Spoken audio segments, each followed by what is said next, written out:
In case you're wondering, I'm pretty much using this Sony Xperia M4. I haven't used this device in ages.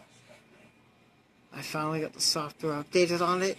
It's much, inductively slower than my Key2 LE, which is a much higher rated chipset because, it's much newer, and newer seems faster all the time, but, I'm not fazed by it.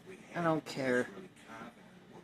The only thing I got a gripe is about, the SSD is slower, the interface is slower, but I don't care. Actually, you know what? I don't got fucking gripes for it. So I use slower devices at times, and older devices at times in which I don't really give a shit. I'm sure if you use the same smartphone for 10 years, you've been very used to it, and when something fast comes, oh wow, the wow factor, oh wow, it's fast. Obviously it is. Until you use the same device for 20 years, say, before you get to a new smartphone thing, wow, it's blazingly fast. That's worthy of an upgrade. But then again, how do you source replacement batteries? Yeah, that becomes a problem.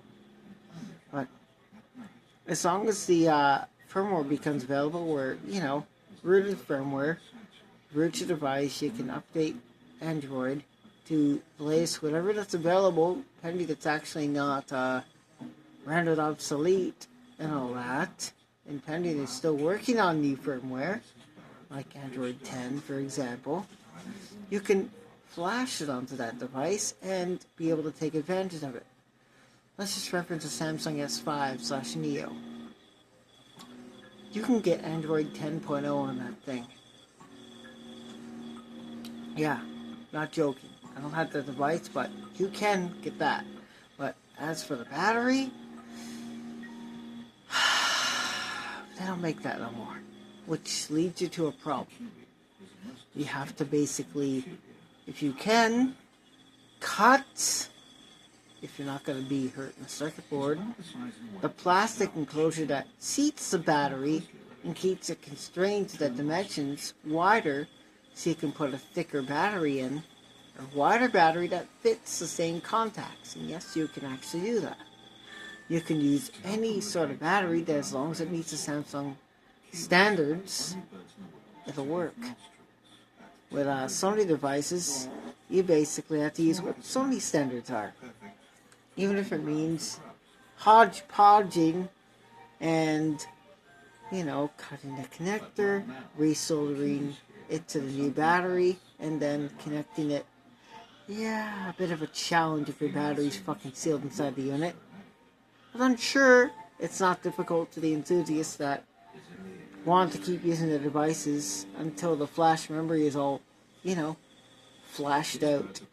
Only then will some, undoubtedly, get a new device. And that is fully making use of your fucking device. That's what I tend to do. I use it until it stops working. And then I basically get a new device. That's how I do things. Oh, it doesn't save money. Lots of it. It reduces the sheer amount of electronic waste. Yes! I'm talking about electronic waste. How much lands up in the landfill? Something you don't want to do. You want to put that where it belongs. Electronics recycling. Things get disassembled right down to the itty bitty core. Or repurposed. Or sent off to other countries. After new batteries are made, firmware is updated, it can be done. And, the rest. Upcycled. Which is a nice thing to do. If you got a few smartphones sitting in your fucking drawer that you're not using, and an error broke hers, or his, or theirs, because there's, stupidity happens, or accidents happen, give it to them. Factory reset first. Give it to them. And pretty much speaks for itself. Tell them to take care of it. Tempered glass screen protector, if it has glass on both sides. put it on both fucking sides, get them a good rugged case, and the rest speaks for itself. If it's not water resistant, tell them to get a damn Ziploc. It's handy. Keep it in your pocket, a purse, pouch.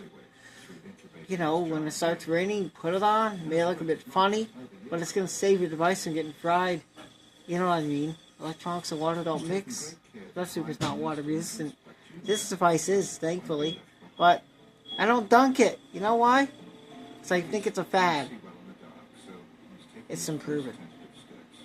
Anyways, just thought I'd mention that. And